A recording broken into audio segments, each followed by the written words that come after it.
Hello, welcome. It's Francis here. Thank you for coming back to my channel. If this is your first time here, there is a bell and a subscribe button for you to support my work and also to be notified when I upload more videos. And I would just like to acknowledge that I'm coming to you from Ghana country. I acknowledge the Ghana people of the Adelaide Plains as the traditional custodians of the land as this plane's flying ahead. And in doing so, I acknowledge their elders past, present and emerging. I've already just done a video on the new moon for August, and I just wanted to do this little side video just to sort of touch base, or maybe just do a video on stuff, or just not really an event, but sort of a discussion on energy and how it can actually affect people, largely because this last full moon, which has been in Aquarius, has been, should we say, a little bit rocky, at least for me. And I do know that there are some people out there who seem to be of the opinion that when you are walking a path, a spiritual path for X amount of time, you are supposed to be able to ebb and flow very perfectly with the energies. And if anything, and maybe it's just me, I personally find that the opposite happens.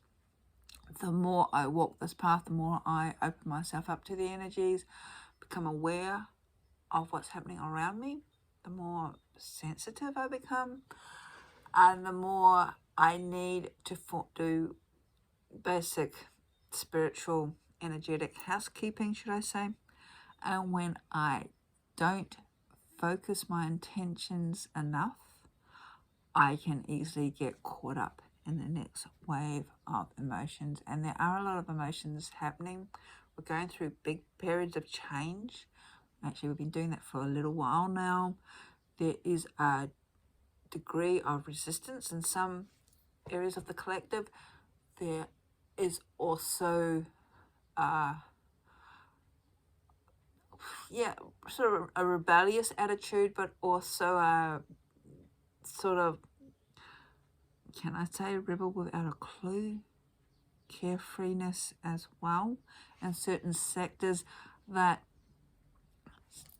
probably more affect me on an energetic level, even though I'm beginning to distance myself. And a lot of it comes down to, I don't really want to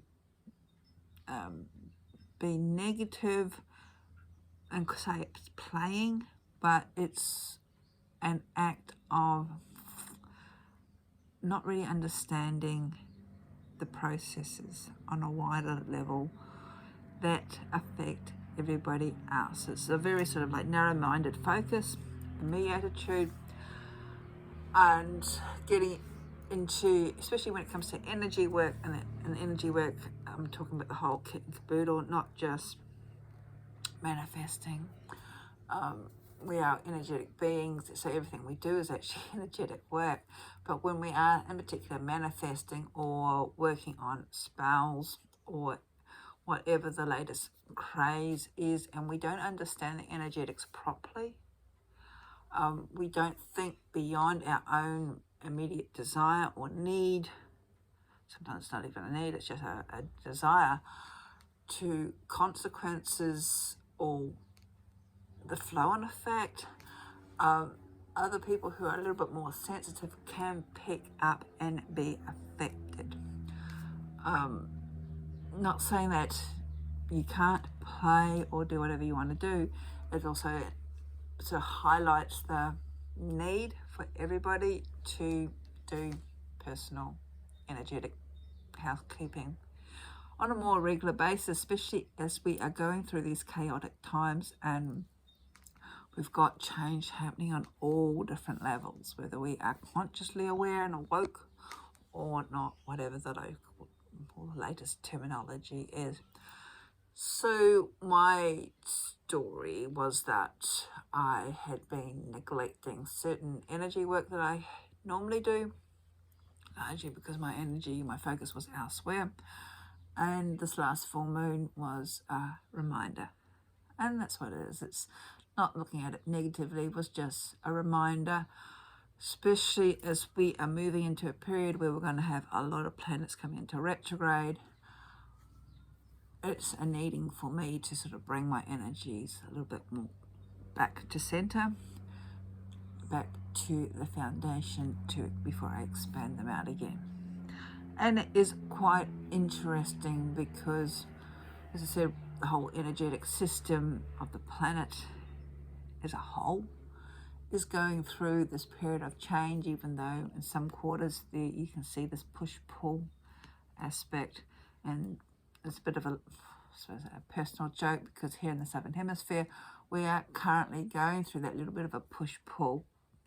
Seasonally wise, with early spring, we've had the first flush of early spring flowers, at least in my garden, and you can tell that winter quite hasn't given up its grasp on the lands, which reminds me of in my tradition, we've got this battle of the hag of winter, of the alcoholic, and not wanting to give up the land to be the bride of the veils of the springtime.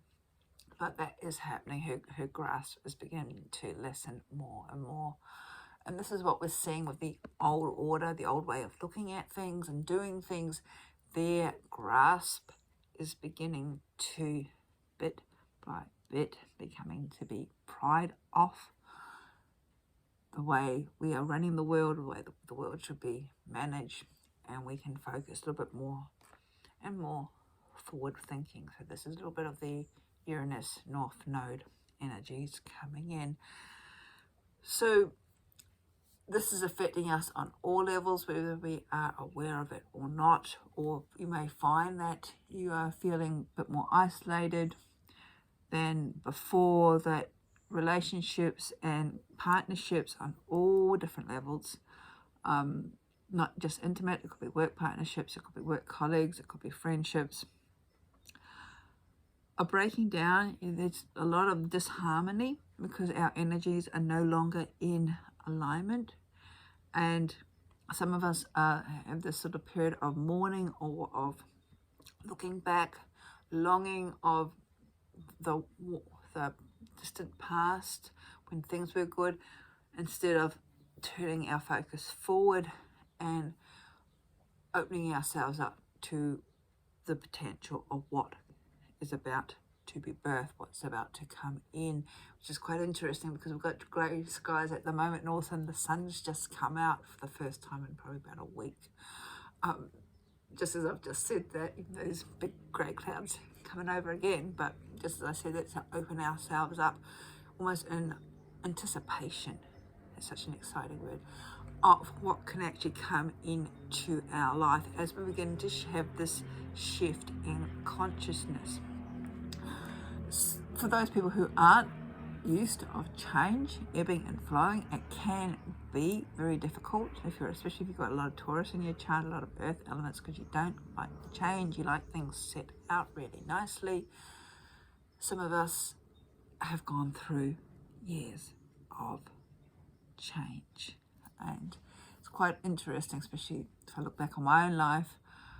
The last 10 years has been huge changes, both personally, mentally, emotionally, physically, etc.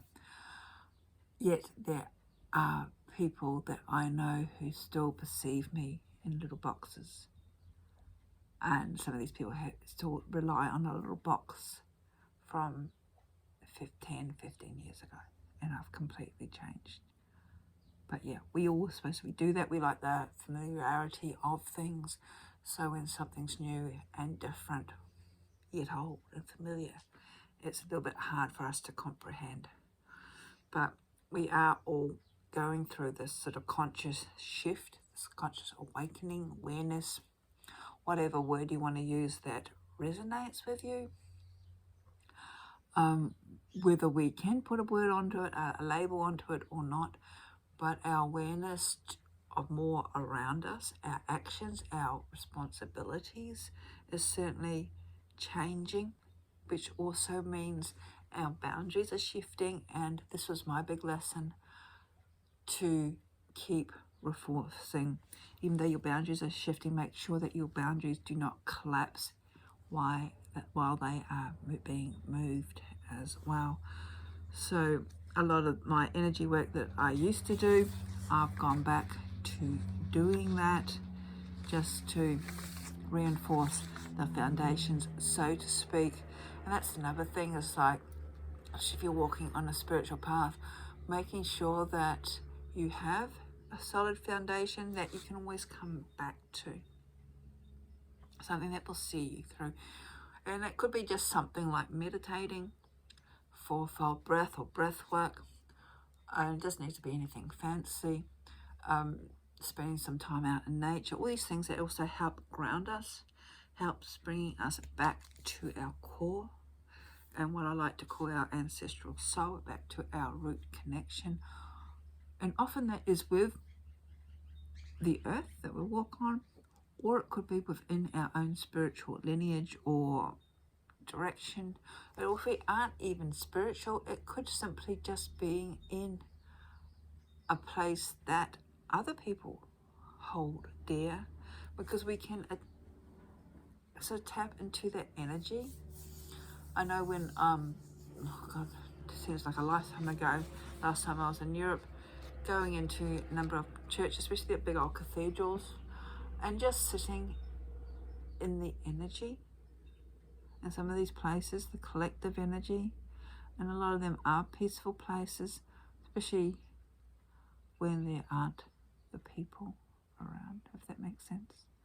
I don't know, but it made sense to me. There was some sort of residue that I could actually tap in beyond the sort of humanistic, egocentric labels or energy that we put on things. Because after all, you're sort of getting in touch with the sacredness of place as opposed to the building itself or the purpose of the building. Don't even know if I'm making sense. But on that note, I think I might just end before I waffle on too much and end up deleting this video because it won't have anything of context to it. But I just wanted to sort of check in, making sure that, because I had a little bit of a rocky transition through the last full moon, that everybody else who is watching is doing okay, learning to breathe, learning to meditate. Also going back to, I suppose, energetic workings. This could be another video I will do at some stage. I know I have got meditations, well, I did a few years ago, so they're pretty bad when I first started this channel, on even just the basic bead or seed sounds of your chakras, making sure that they remain open so you are still in alignment with the ebb and flow of the energies of the universe. So I think I might close now. So I hope you are well. Blessings.